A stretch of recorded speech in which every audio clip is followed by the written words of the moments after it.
नमस्कार दोस्तों, कैसे हैं आप लोग। मैं तो एकदम बढ़िया हूँ। आप बताइए, आप कैसे हैं। दोस्तों, कहते हैं ना कि इंसान के जो कर्म होते हैं वो तो उसके सामने आकर ही रहते हैं। तो अगर आप अच्छे कर्म करेंगे तो उसका भी हिसाब होगा अच्छा, और बुरे करेंगे तो उसका भी हिसाब होगा बुरी तरीके से। एक बार की बात है कि एक लड़का रहता है, तो वो बहुत ज़्यादा मतलब भगवान को मानता है, भगवान की पूजा पाठ करता है। तो एक बार क्या होता है कि वो दरवाज़ा खोलता है और सामने देखता है कि एक आदमी खड़ा है। अब वो कहता है कि आप कौन हैं? तो कहते हैं, अरे तू मुझे नहीं पहचाना, रोज़ तो अपनी प्रार्थनाओं में तू मुझे याद करता है। तो कहता है कि आप भगवान हैं? तो बोलते हैं कि हाँ, मैं भगवान हूँ। तो कहते हैं कि अरे ऐसा थोड़ी ना होता है कि भगवान थोड़ी ना सबके सामने आते हैं, जो आप इस तरीके से सामने आ गए और आप तो ऐसे ही मज़ाक कर रहे हैं। तो कहते हैं, नहीं, मैं सच में भगवान हूँ, मैं सिर्फ़ तुझे दिख रहा हूँ, मैं किसी और को नहीं दिखता हूँ, दिखूँगा। तो कहता है, अच्छा। तभी उसकी माँ आती है और कहती है कि बेटा तू किससे बात कर रहा है? तो वो कहता है कि क्यों माँ, क्या हुआ? तो कह रही, कोई दिख नहीं रहा है, तू किससे बात कर रहा है? अब वो थोड़ा-सा अपने आप को वो करने के लिए अपनी माँ के ऊपर वो करता है, थोड़ा-सा चिल्लाता है, लेकिन उसको लगता है कि अरे सामने ये भगवान जी हैं, उनके सामने मैं क्यों अपनी माँ के ऊपर चिल्लाऊँ? तो फिर वो नहीं चिल्लाता है और फिर जाके अपनी माँ से सॉरी बोल के फिर उसके बाद वो वहाँ से आ जाता है। उसके बाद फिर नाश्ते का टाइम होता है, तो वो उसकी माँ नाश्ता तैयार करके लाई रहती है, तो वो कहता है कि अरे ये कैसा नाश्ता बनाया है माँ? अभी वो मतलब थोड़ा और चिल्लाने के बारे में सोचता है, तब तक वो देखता है कि अरे सामने तो भगवान बैठे हुए हैं।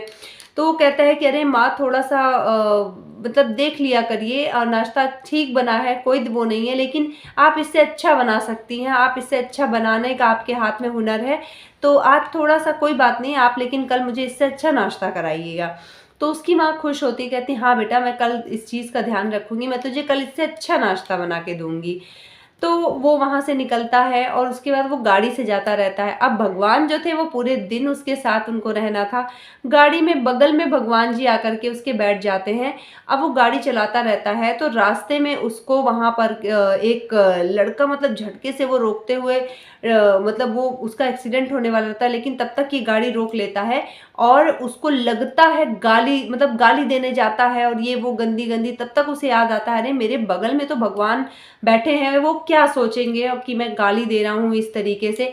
अब वो चुप हो जाता है और उसको सॉरी वॉरी बोल करके कुछ पैसे दे करके उस लड़के को कि तुम दवा करा लेना, तुम गरीब हो, और इस तरीके से फिर वो आगे निकलता है और अपने ऑफिस में पहुंचता है। अब ऑफिस में पहुंचता है तो ऑफिस का तो बॉस रहता ही है।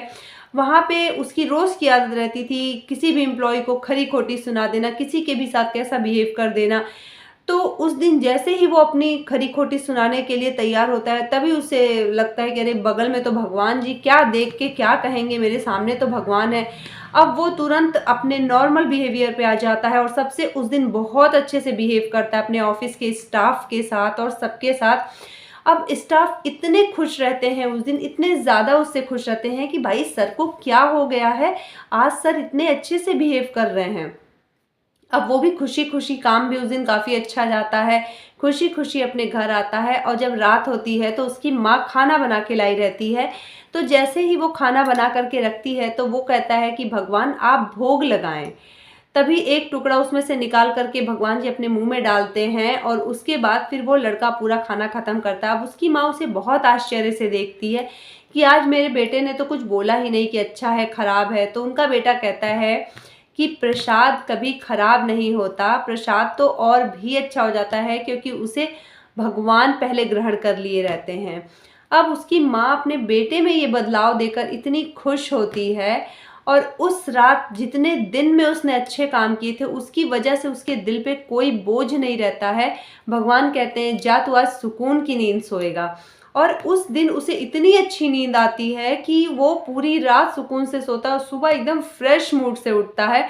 और दूसरे दिन भगवान जी उसके साथ नहीं रहते हैं, वो गायब हो गए रहते हैं।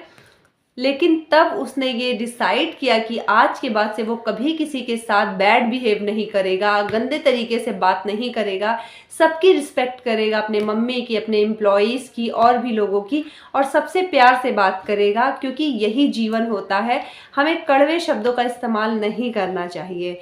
तो दोस्तों इसी तरह इस कहानी से हमें यही शिक्षा मिलती है कि हमें लोगों से प्यार से मिलना चाहिए, प्यार से बातें करना चाहिए। इसी से इंसान एक सुकून की ज़िंदगी जी सकता है। गलत शब्दों का इस्तेमाल करके आप लोगों के मन को ठेस ही पहुंचा सकते हैं। तो मिलते हैं आपसे अगली मोटिवेशनल स्टोरी के साथ। जुड़े रहिएगा आप। चैनल को ज़रूर सब्सक्राइब कर लीजिएगा। नमस्कार, जय श्री राम।